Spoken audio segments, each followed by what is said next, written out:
Hello everyone and welcome back to the CEO Journals podcast with me, your host, Ethan Bridge. Today on the show you have the pleasure of listening to Devin Halliday, an author, founder and podcast host. Devin's mission is to unlock and develop the potential in others to give them the ability to do more in the world. A Northern California native living in Pittsburgh, Pennsylvania, he's explored the people, places and cultures across our planet. He's been amazed, humbled, outraged, but most importantly, inspired. After nearly 20 years leading people and delivering award-winning results in a Fortune 15 technology company, Devin started a new and fulfilling chapter. As founder and chief belonging architect of Rudiment Solutions, a people empowerment company, Devin is able to bring a lifetime's worth of inspiration and influence to those looking to achieve more. Not only this, Devin is the author of the book Belonging Factor and host of the Belonging Factor podcast. Be sure to stick around because in this episode, Devin has been kind enough to offer 2 free signed copies of his book to those that enter via the link in the show notes below.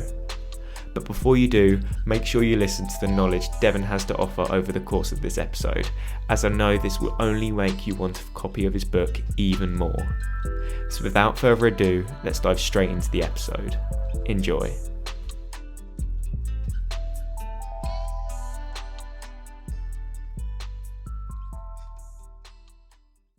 Hello everyone, welcome back to CEO Journals. Today on the show, I have the pleasure of talking to Devin Halliday. Devin, how are you doing today? I am doing excellent. I'm very, very happy to be here with you, coming from Pittsburgh, Pennsylvania, good old US of A. Love it. Across the pond. Across UK. the pond, so to speak, yes.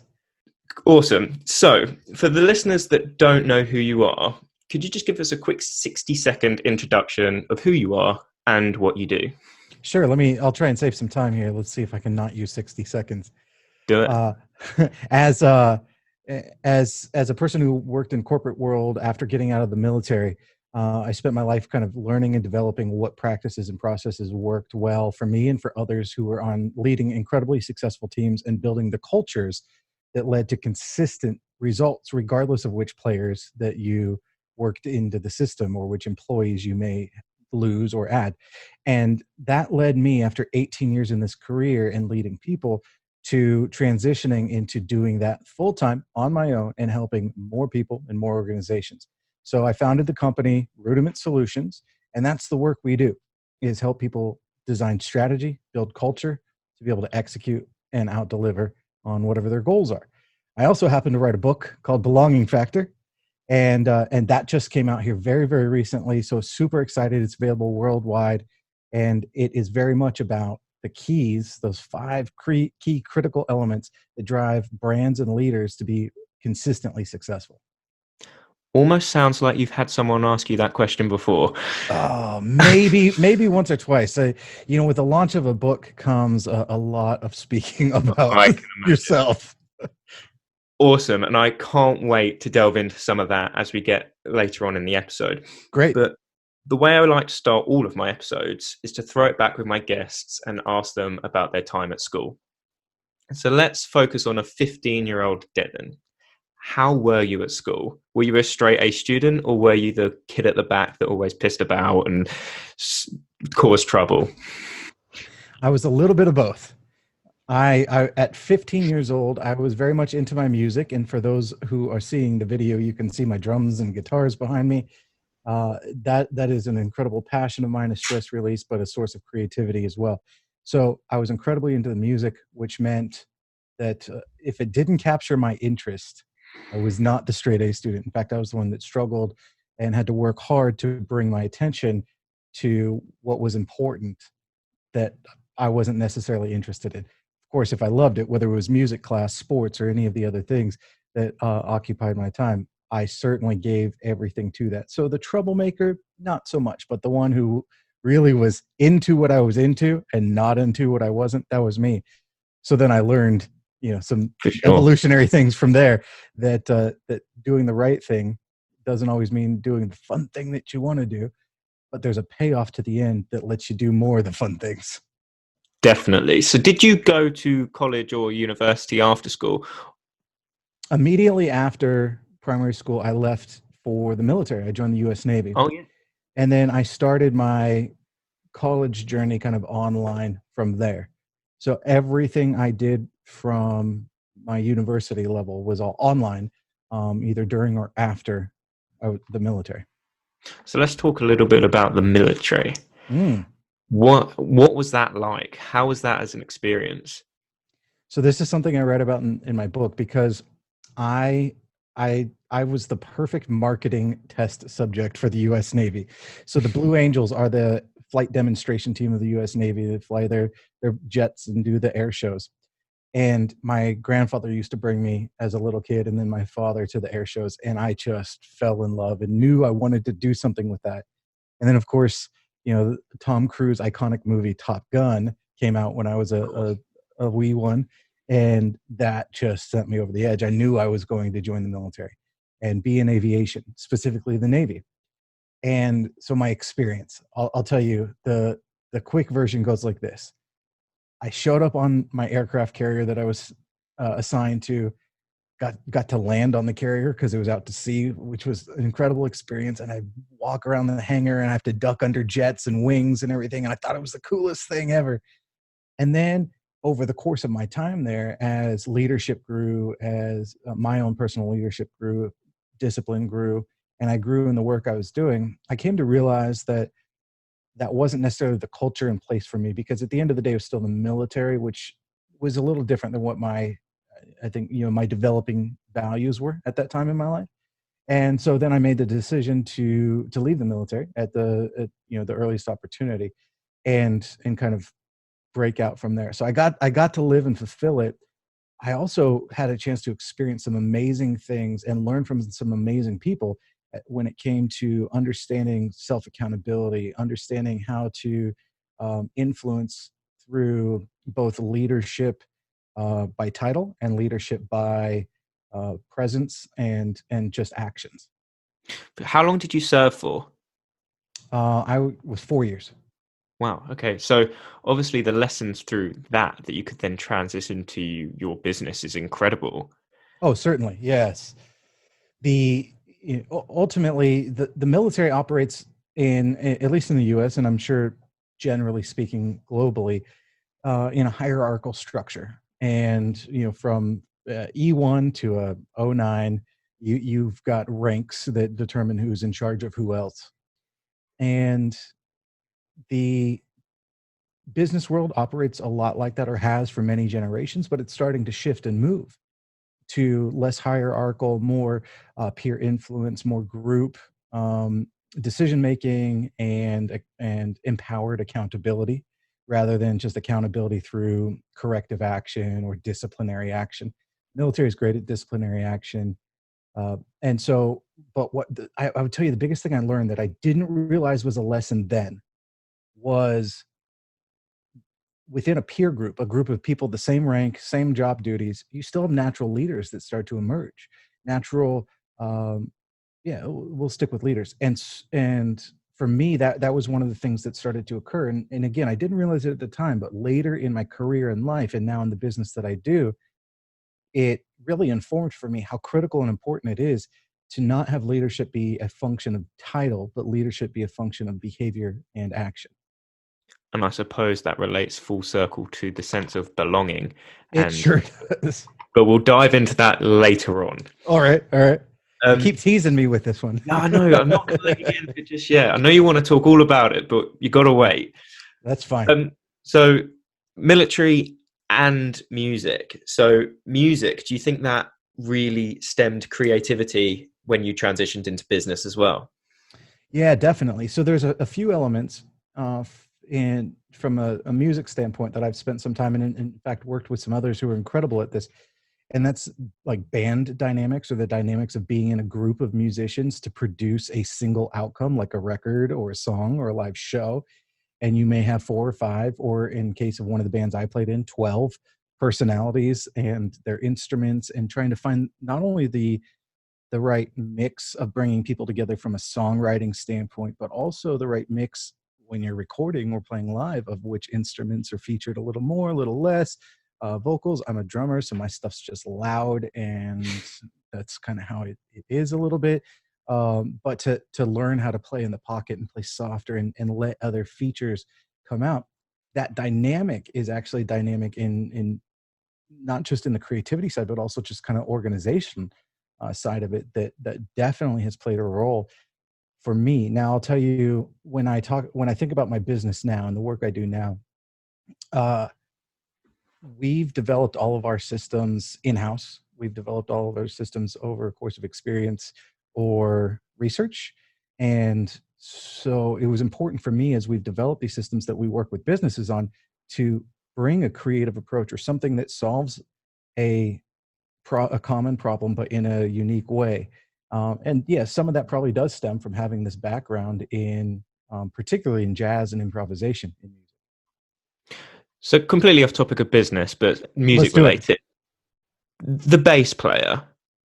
I don't want to offend any bass players out there, but how important are they? You could, especially with you on the drums. When I go and listen to festivals and gigs and things like that, I can never hear the bass player. So, I would tell you, for me, like I'm wearing my in-ear monitors right now as we're talking, and that's what I wear on stage. And for me, what I have in my ear is a drummer, a little bit of my kick drum, a little bit of my snare drum, nothing else because it's so loud.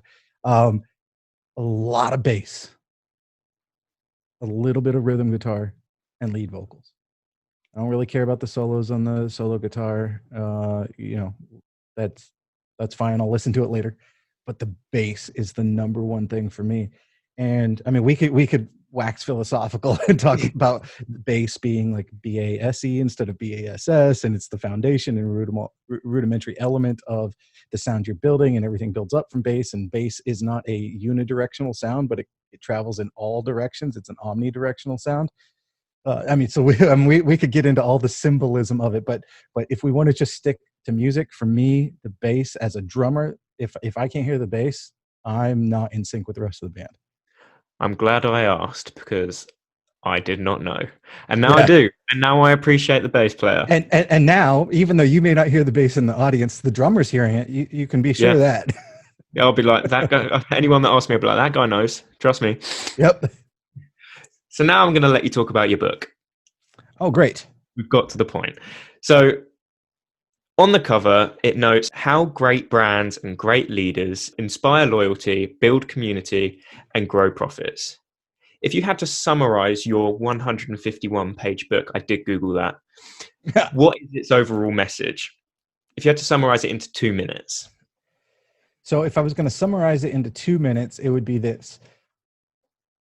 Most organizations, they have well-written and well-intentioned culture statements, value statements, and they typically exist in big meetings. They live up on walls inside of the building, and they're really designed to inform how a brand and how the people are supposed to behave within the organization. So what Belonging Factor does is take kind of this BS that exists in some of these value statements, and also takes great value statements and culture statements that just kind of live on a wall, and turns them into tangible, actionable behaviors that a company and a leader can do. And what I found through my research is, while there are many characteristics that make successful leaders, and there are many characteristics that make brands successful and build loyalty, what it really boils down to is both leaders and brands are interacting and interfacing with people, right? So if that's the case, we're just a company or a person interacting with another person, then what I used was that theory to find the overlapping characteristics. And I found 5. And the 5 that I found that truly overlap and create that sense of what I call the belonging factor. I'll just kind of give you an overview, and then we can dive into anything else if you want to. But number 1, authenticity. You need to model what's expected. Number 2, you need to empower and champion others. And then again, that's brand and leaders. Number 3, you have to define what the roles or the value alignment looks like. Number 4, you have to build some sort of cognitive or intellectual diversity, and keep in mind that perspective really does matter, right? The lens of the person experiencing it, not the person delivering it.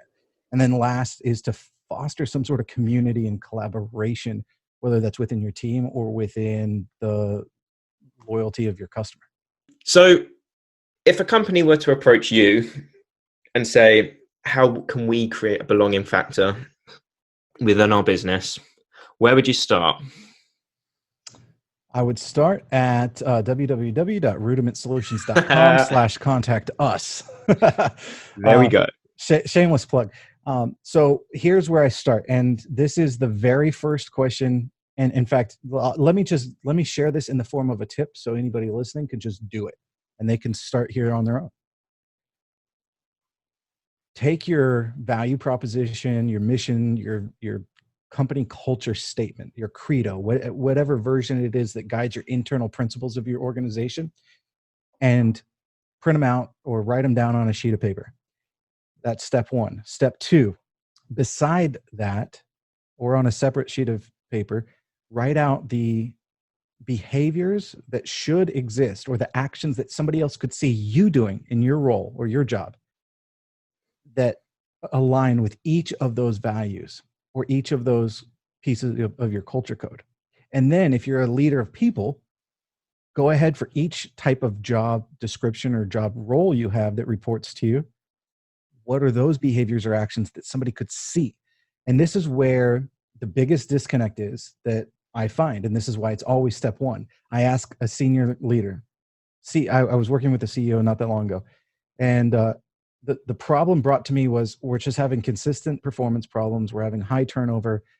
We're struggling to find the right people and retain them so we can have great results. And I said, okay, cool. I'm going to start in a weird place. Talk to me about your culture. Gives me the culture code, shows me where they talk about it. And then I asked the question. So could you describe for me just pick any job function in your organization, just any one job function. What are the behaviors that align with each of those statements listed in your company's culture code? And he couldn't, which meant to me that since he couldn't, it was likely that others couldn't. We did find out that others could not because there was not an importance put on tying an idea or an aspiration to a set of actionable behaviors to deliver the outcomes. So it was like, great idea. And then we have this problem, but not realizing that that great idea can help solve or address this problem that you have. So where did the whole idea of doing this actually stem from? What made you start Rudiment Solutions? So what made me start this was in living and experiencing this myself for 18 years in a Fortune 15 company and being part of and leading teams that had varying degrees of success and becoming a student as to why. I'm a huge proponent of kind of after action reporting, or in the medical field, it's the morbidity and mortality reporting or review, but where you go back and you just look at what's working, what's not working, and learn from and move forward. So for me, what I started to find was that it made less difference on a person's sales skills background or a person's particular education background, and it made more difference on how willing they were to be a culture add and a value to the team, because you can teach the other steps necessary along the way in most roles, not in every role. So I'm aware that there are certain baselines, to entry in certain roles. And so for me, doing that within the organization for so long, I decided ultimately it was time for me to start helping others. I was already mentoring and coaching others who were outside of my company. So it's time for me to start helping others and to do it full time. And so I made the decision. And here's the kind of rub on this story. I was going through an existential crisis. Last year, my father passed away suddenly, unexpected, from a heart attack. And I was doing the whole, what's the meaning of life? What are my kids going to think of me? Am I spending enough time with them? All of the things that happen when you have a trauma like that. Yeah. And I made the decision in that trauma, which some people would tell me that's ill-advised, but I made the decision in that trauma to put my foot down and say, I'm going to stop working for somebody else's dream. I'm going to work for mine, and I'm going to do this section of my work because it was the most rewarding for me. And it's the one that I know I could add the most value in. But again, no longer working for somebody else's dream. That was a big catalyst. I love that as well. So, and the fact that you were able to turn around this trauma into something positive for yourself as well is inspiring. I truly admire that as well. And it clearly paid off as well, that risk. Yeah, things have been going like crazy. We talk about this book. I started writing the book shortly before that happened, but not in earnest, just kind of putting pages together. Yeah, And after it happened, it was the motivator to really kind of get it done. So we're talking book, formation of a company, starting a podcast, doing all the speaking engagements. I mean, all of this has just spun in this last 12 months into something incredibly amazing.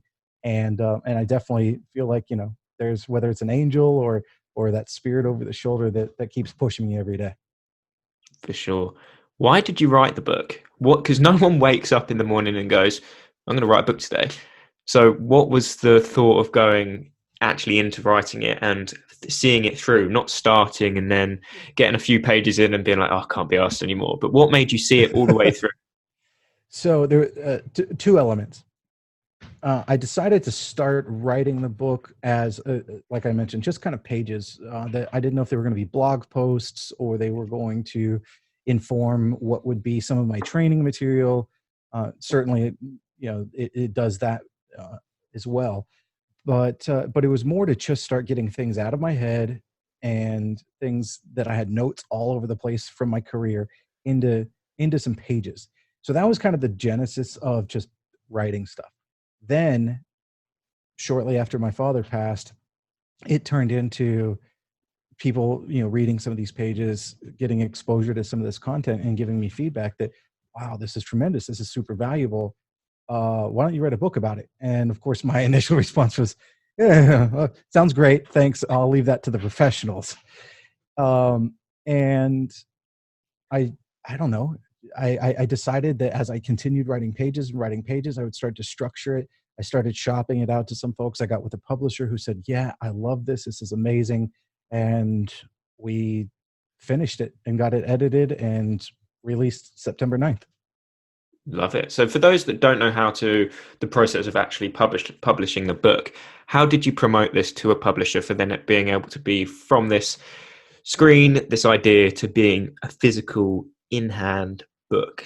So there's many ways to do this. I lucked out and got direct contact with a publisher who had published different books in a similar genre from some other authors, and so I took some really specific steps. I invited a few of those authors onto my podcast and built some relationships with them and built a bit of a network with them. They definitely had value add for my audience, and I leveraged that relationship to get a direct conversation with this publisher, because the traditional model requires you to send your one page and your treatment and maybe a manuscript off to a bunch of literary agents, find somebody who wants to pick you up, and then send you off to their contacts at some publishing houses and see they'll pick you up. So I kind of circumvented some of the bureaucratic part of the system through the networking piece. Definitely. And that was, I was going to ask you, having, because I'm intrigued being a podcast host as well, has having a podcast been able to benefit your business, It does. which it clearly has? Yeah, it does in a few different ways, and so obviously the one way I just shared with you, and another way is if you're providing meaningful and relevant value and content for your audience will grow. And a big piece of being, whether it's an author or a speaker, or even a successful coach and consultant, having a platform is important, right? And so by platform, I mean, an audience of engaged people. So it's not that your Facebook page has 80,000 friends or likes. It's that you have 19,000 people who engage with content constantly, right? So my platform isn't 80,000, my platform is 19,000. And by the way, that's huge, right? If that is the case, I don't have 19,000 on mine, but just to give context of a platform. And so the way platform grows is not by collecting a bunch of, likes and subscribers. It's collecting a bunch of people who engage with your content. For And sure. so I think that's been the biggest way. Is for me, the podcast is a way to just kind of peel back layers and have a dialogue happening regularly out there, whether it's from a listener of my podcast directly or a listener who then shares it with somebody else, and then they have a conversation with their coworker or their boss. I can't measure all that stuff, but that's the mission of that part of it. It's kind of a passive engagement right? Yeah. Whereas the consulting and coaching and speaking are much more active engagement. Here's a question then. Would you rather have 10,000 listeners every episode, but only 2% core engagement? So 200 people. So 200 people fully interested, or 400 listeners with all of them being completely interested in your podcast? So that's an interesting question, and I have a complex answer for you. I wish I had a simple answer. It's fine. I try to keep it simple. So 10,000 regular listeners and 200 who engage in the content, meaning they forward it out on social media, or they comment on social, or they've subscribed and shared. So that's the question, right? Yeah. So this is interesting. So statistically, you have a much higher probability of, if you have 10,000 regular listeners, knowing that people don't always engage, you have a much higher probability of those people sharing it with other people and gaining more engaged listeners that way than you do if you only have 400 listeners, yet they're 100% engaged, because they have a finite circle that they can impact. So let's say you have 400 people, and 10 weeks in, those same 400 people are hitting their same audience with, oh, check out this podcast. It's amazing. CEO Journals. You have to check it out. Their audience will get a little saturated from that, versus the 10,000 regular listeners, 200 active engaged. The math tells you that your 200 active engaged will grow exponentially, because your 10,000 will turn to 11 to 15 to 25 through that process. So I tell you, early going, I would take 100% engagement, but a smaller listener base. Later going, I would take regular downloads and listens with a smaller percentage of regular engaged, because you're going to have the social aspect promulgate much faster. There's my 2 cents. I probably should have had those numbers a little closer together for the sake of the question, No, but so either way, same concept. Yeah, I mean, so would I rather have 200 people fully engaged and 500 listeners, or would I rather have 400 people fully engaged and 400 listeners? Yeah, I mean, it's a no-brainer, 400, right? Yeah, I mean, that's the easy math there. Yeah. Cool. And I love that, because as a podcast host, I think, so what's your one piece of advice for a new podcast host? From podcast host to podcast host, what's the one piece of advice? What you're interested in matters less than what your listener is interested in. And ideally, you have value alignment. Your interests align with your audience.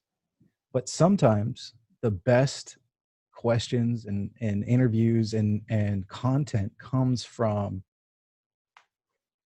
seeking the feedback or guidance from your audience, reaching out and connecting with people who listen and get things that they might be interested in asking. And because it could change the direction a little bit of a guest you choose to bring on, or a topic you choose to move into. Because ultimately you're doing this because you believe very much in the content and value that you can provide. But your audience is really, truly going to dictate for you the paradigm of value. Definitely. And if I'm going to add my 2 cents on that for the listeners as well, is don't consume yourself in the numbers. Especially when, for me, first starting out at the moment, the numbers are really small, but that's not why I've started the podcast. I love networking. I love speaking to people. I love talking to people about their stories. And it's a hack for networking. As a podcast host, even though you don't get any listeners, you're still going to get people that are of great value, have had tons of experience, tons of knowledge. They're still going to want to talk to you because it's a podcast, and podcasting is huge at the moment. So Yeah, that's I mainly agree. why I've done it. Networking. And if the numbers come, the numbers come. That's just a byproduct. But I've been able to talk to some incredible people already. And this is knowledge that many would have to pay for. You would pay people for this knowledge of the belonging factor. You charge businesses for this knowledge. Yeah, I'm sitting here in front of you paying nothing. We're just on a call. So it's a bit of a hack, really. That's what It I like is to. that's perfect segue, because again, my podcast, when I started it, I already mentioned, the way I got to my publisher that I ended up working with was a direct result of the ability to get some guests on, and by the way, targeted to get some guests on who were authors who were in this particular publishing group. So, it was a little bit calculated, no doubt about it, and what a great way to do it. And by the way, it's been a symbiotic relationship. We all scratch each other's back, so to speak, and help each other out throughout the process. So it's been a great networking hack. Yeah, and there's a lot of people I've spoken to as well that say collaborate, don't compete. Especially when I've spoken to other podcast hosts, they've introduced me to other guests, and we get sort of this, like, we're this little community. Like, we should all help each other. You've had guests, so I could reach out to my guests if you want them in your show, and vice versa. I think it's Sure. and it's good to get onto it now as well, because there's a stat at the moment, and it's something like there's only 750,000 podcasts, and when you compare that to YouTube at the moment, that's nothing, literally nothing. But if you look back at those original YouTubers that were in the game when there was only 750,000 YouTube channels, look at them now. That a lot of them are multi millionaires. They're running massive brands, or they are the face of massive brands and working with an incredible team of people around them to curate their brand at this point, right? And they're still doing the same thing essentially they were doing before. They're just impacting millions and millions of people. And then you've still got people like Joe Rogan as a podcast host at the moment that's been able to, he's been doing it for a while. He started a long time ago, but he makes an obscene amount of money from his podcast. He makes an obscene amount of money, and he records 4-hour episodes. Who can do that? Like, pay that guy. That's a long time. What do you think his average listener, like, interaction is? How long do you think people stay on his episodes for? Because I don't think I've got 4 hours in a day to listen to a podcast. Yeah, me either. So I'm a subscriber, and I will put it on if I don't have any calls to make while I'm in the car, and headed somewhere. That might be 25 minutes at a time, or it might be 2 hours at a time. And then I usually don't have the time to pick it back up again, right? Because I'm busy. So I tell you, 25 minutes to 2 hours. I love getting on the Facebook list and seeing some of the excerpts and, like, the highlights. That's what I do. That's probably where I consume most of his show, honestly, is in those little 4-minute to 10-minute clips. What's your favorite podcast? CEO Journals. Now be serious. But thank you. Flattered. My favorite podcast is probably it's called the Higher Purpose Podcast. Okay. I'm gonna write it down. Yeah, Higher Purpose. Kevin Monroe is the host. I was fortunate to be a guest with him. Really? I love the message and value that both he and his guests give. It's very much about fulfilling your purpose, which I know so many people, whether you're in a C-suite or you're working your way there eventually, or an entrepreneur, purpose is an important thing, and feeling like what you do matters, whether that's at work or it's at home with your family. It's just such an important and critical element to being able to sleep well at night and get up energized the next day. And at the end of it all, look back and go, man, that was cool. I did that one pretty good. I love that. I'm going to have to listen. That's definitely going to be one to add to the list. I've got too many podcasts to listen to now. My whole day is going to be full of podcasts, plus mine. So you've dropped some incredible value throughout this episode, and I've thoroughly enjoyed myself. But there's 3 final questions I have for you on 3 topics that I don't believe are discussed enough. And these are money, relationships, and death. Death might sound morbid, but it's something I get some really interesting answers on, and I do like to ask everyone. So the first question in relation to money. I don't personally think it directly relates, but some people do, and this is why I ask it. But the question is, what does the word success mean to you? Yeah, so I don't conflate success and money directly together. I view them as an indirect relationship. So my personal definition of success includes being able to provide life and opportunity, so a life and opportunity for my family that does not, involve hardship. I think it's a kind of very basic baseline level. Uh, what does that entail? That entails access to quality education, ability to compete in a job market, and the understanding of who they are as people to be able to achieve or do whatever it is that kind of they set out to do, and not be beholden to working a job because you have to work the job so you get the money to pay the bill, and getting caught in that vicious loop. So money, or effective wealth management, allows me, or anybody really, to not have that sacrifice where you're constantly trading your time for money.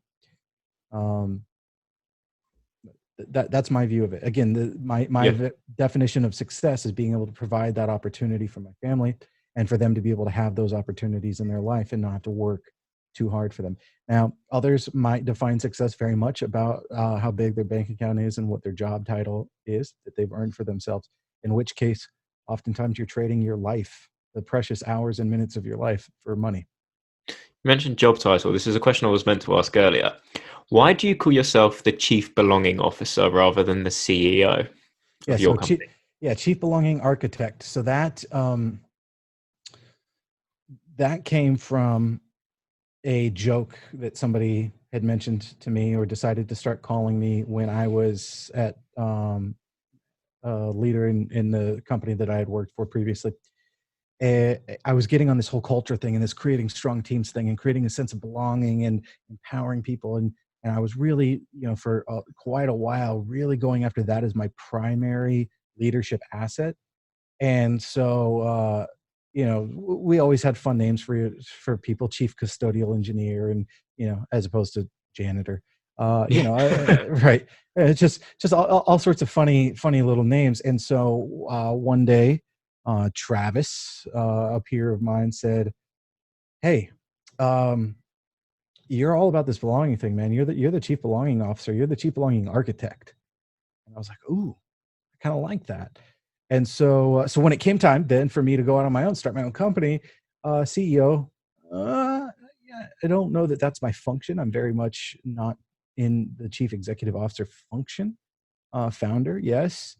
Um, Chief belonging architect, yeah, that makes sense. Go out and be the steward of creating belonging and Yeah. and workplace cultures. That I that like makes sense to what I do. I like that as well because again, full circle back round to belonging. You, even though you are the founder, you aren't considering yourself as top of the chain. Everyone reports into you, and as you say, not calling the janitor and things like that. Like they feel that their job has more purpose in that aspect as well. So I find that really interesting, Yeah. and I think more companies should do that because again, belonging. That's what this podcast has been about. Right, so let's move on to the question with regards to relationships. So, throughout your journey so far, have you found it difficult to maintain relationships, whether that be with family, friends, significant other, or have you found ways for you to bring your peers and family along on your journey with you? Yeah, so early in my career, difficulty. Yeah. Very, very career motivated, ambitious, traveling and being relocated all over, to horrible places to live like Hawaii, um, to all over California, and eventually out into the East Coast of the U.S. here. And so being kind of singularly focused and not having my purpose and value alignment really established early on, that put a lot of strain on personal relationships. Friendships kind of just faded because lack of frequency of interaction, and even marriage having strains and difficulties. And so then I would say, kind of, once the personal value alignment and sense of purpose was more clearly understood, And it wasn't chasing whatever the next promotion was, but more chasing the impact I had and what I was able to give to myself and my family. All of that changed for me. And so, I went through strains in relationships with my parents, with wife, with friends. And what I found is those friends who I still have, who I had, way back when, before any of this started, those are the true relationships and the true deep ones. And yeah, there's the few transactional friendships that are out there, but certainly they're not the ones that kind of re-energize you, or whenever you pick up the phone or type a message, it's, even though it might have been 6 months since you talked, it just feels like it was yesterday, right? So Yeah. so I've maintained probably the truest and most important relationships, and learned how to be the person and the partner and the friend that is required of me, through making sure I have that value alignment. But yeah, really, it's a journey, and as long as you're aware of it, and as long as you have good understanding of who you are and what your values are, you're probably going to make the right decisions. But if you're lost and things are starting to go a little sideways, that's the moment to stop and say, hey, what are my values, and is what I'm doing, does it Yeah. align with my values? Kind of like the exercise I do with organizations, right? Yeah. And I love how you relate almost everything back to being able to provide for your family, because that is a incredible why. That's also my why. I'm thinking about what I do now. I'm more thinking about my future self. And I don't want to be my future self looking back at time, if I'm not doing and working to my full potential, that I've wasted that time. And during that time, I could have done something to better my future self. That's sort of my take on that as well. So always Yeah. relating it back to be able to provide in the future is a result of what is happening now.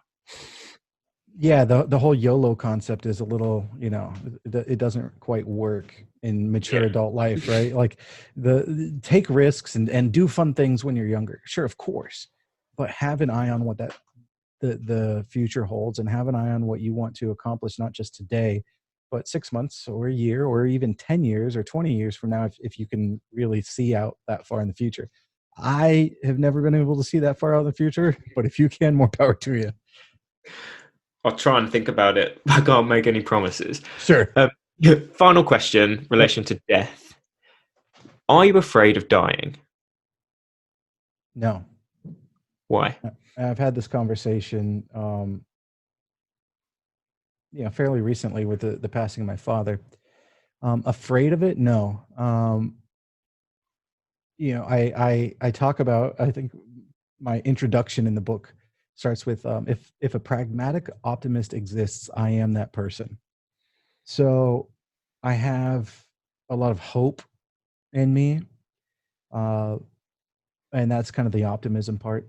But I'm pragmatic and very much rooted and grounded in just the facts of the situation, and understand that our carbon matter has a date that it expires for one reason or another, whether it's, because it got old or because something happened to it, but that we are fragile vessels here, right? So Yeah. so I think, coming to the understanding of that piece, that it's inevitable, and just don't question that, don't ask why, don't search for some answer behind it, just understand that it is. Then it becomes, for me, and this is the why part, like the true why part, then it becomes for me about the optimist part of it, the idea of hope, and having hope, and trying to breed hope, and create a situation for, again, my life and the lives of others, where there is some sort of impact. And I don't mean legacy. Legacy to me is a little bit more kind of ego focused, on me as an individual.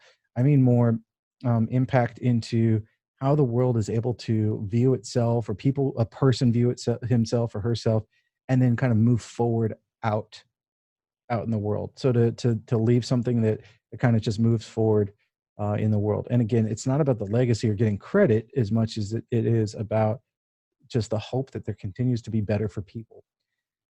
So yeah, there's my answer. Why I'm Not Afraid to Die, by Devin Halliday. Start a book on it. You're clearly a good author. But no, thank you for talking about that, because obviously it's a very touching subject with you. Obviously, you've mentioned your father. So thank you for that. Sure.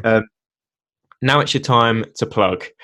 Where can our listeners find you? And I know you've also got a giveaway you want to do for my listeners? I do. I do. First giveaway. Yeah, let's do a giveaway first, because if I start plugging and then people take out their AirPods and then and then they don't get access to this. So keep your AirPods in. That's my trick here. I would like to give away to the listeners of CEO Journals 2 signed copies of my book Belonging Factor. So all you have to do, if you would like to get a signed copy from me, is go to ceojournals.belongingfactor.com. And I know you'll have this listed in the show notes, right? So you can just go to the link there too. However, go to ceojournals.belongingfactor.com, put in your first name, your email address. I'll select 2 random people. Well, the computer does it. Who am I? I don't select it. 2 random people. I'll get in touch with you, get your mailing address, and sign it and ship it straight out to you. And hopefully you can enjoy it and share it with a bunch of others. So yeah, that's the number one way that you can do something right now if what we talked about is of interest to you. But if you want to do something more, you could listen to my podcast. That's a great way to just kind of get an introduction. So Belonging Factor Podcast is available anywhere you listen to podcasts, or at podcast.belongingfactor.com. And then if you're interested in going further and past that, go ahead and send me an email, Devin@rudimentsolutions.com. Let me know you listen to me on the CEO Journals podcast and you want to connect and talk more. Whether you send me an email there or you find me on LinkedIn, I absolutely love to connect with and learn more about and share with everybody out there. And I really appreciate the opportunity to do that today on CEO Journals. This has been awesome. And I can't thank you enough. The pleasure's mine. I'm taking your time. This is my podcast, and it's the fact you've come on it. I can't appreciate your time enough. So once again, Devin, thank you for joining me on this episode of CEO Journals. It's been a pleasure.